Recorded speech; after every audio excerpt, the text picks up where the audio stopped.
And welcome back to Hannity. Joining us now with reaction to my interview with Donald Trump's campaign manager are Fox News legal analyst Peter Johnson Jr., Fox News contributor Monica Crowley. I watched this video, in fairness, because I had known Michelle Fields many, many times. You've been on the show with her. Yes. And I wanted to make sure I was fair. I didn't comment about the story until I saw the video. And I saw the video and I watched it 100, 200 times. I didn't see anything. Why do you think, and I assume she saw it differently, but why do you think she dug in so deep on this? Well, I can't speak to her motivation. I know her. I've known her to be a good girl, so I can't speak to what motivated her in this. She did tweet that photograph of her forearm that showed bruises, and then she decided to pursue it. But listening to Corey tonight, I mean, he sounds relieved, and he should be relieved.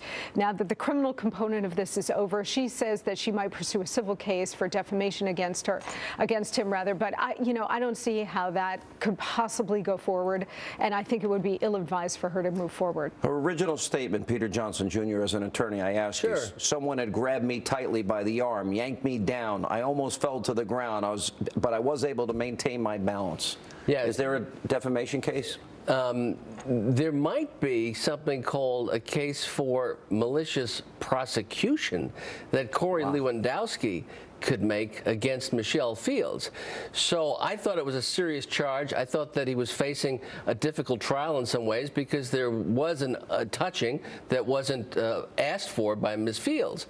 But there had been statements by Ms. Fields and by others, and also by some of the folks on Corey's side, that exacerbated the thing. But now it's time to end it. Yeah. It's a Donnybrook now. It doesn't help anybody. So if I was advising either one of them as the attorney, I'd say, okay, the DA has decided. The law has spoken. We have justice. There was probable cause, but they said that they weren't going to bring it. Why did the prosecutors bring him in when they had the evidence to begin with?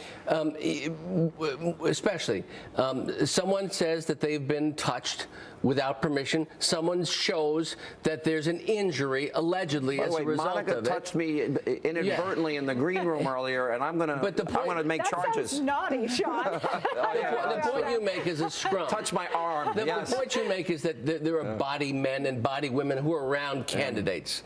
We've all been in that and scrum. they interact with the press. That's right. I mean, the reality is when you're covering a campaign, and most of us have been in these situations, it's chaos. And Monica grabbed my arm before, and I've been injured. See, she grabbed me too. Right before it began. You can represent both of us. See, she just touched you. That's a felony. It didn't hurt. This country has such huge problems, and I cannot believe we are still talking about this. All right, let's talk about quickly the speeches tonight. It seems I see a pivot in the Trump campaign. Am I wrong? No, I think Donald Trump has realigned the internal dynamics of his campaign. He's brought on some real seasoned operatives like Paul Manafort, Rick Wiley, people who really know the convention system. They were a skeleton staff for a long time. Listen, to this point, Donald Trump's campaign has been a one-man band, and it's been very effective to this point. I mean, what he has accomplished for somebody who has never done this before, never run for president, never run for anything, to run the entire campaign basically alone is astonishing. But now he realizes that the campaign really just has entered a new three phase. people, him, Corey, and Hope. Right. I think it's a return to roots coming to New York. Driving down the street, I built that building. I had a #1 show for that network. I built the hotel that I spoke in tonight. I was involved with the Woolman skating rink. I know how to build. I have a career of exciting success in this city, and I'm not going to be embarrassed by it, and I'm not going to be embarrassed by New York values and 9/11 values, and I'm moving ahead, and we've made mistakes, and we're doing it better. I saw some focus group people on earlier, and I'm watching them, and they're saying, oh, he shouldn't have brought that up about 9/11. No, he's talking about American greatness. And he's up 4 points in the latest Fox News poll at 45%. He had 2 weeks that were bad, allegedly. He picks up 4 points. Last question. Drops. Does he get the nomination? Does he make 1237? Yes. Monica?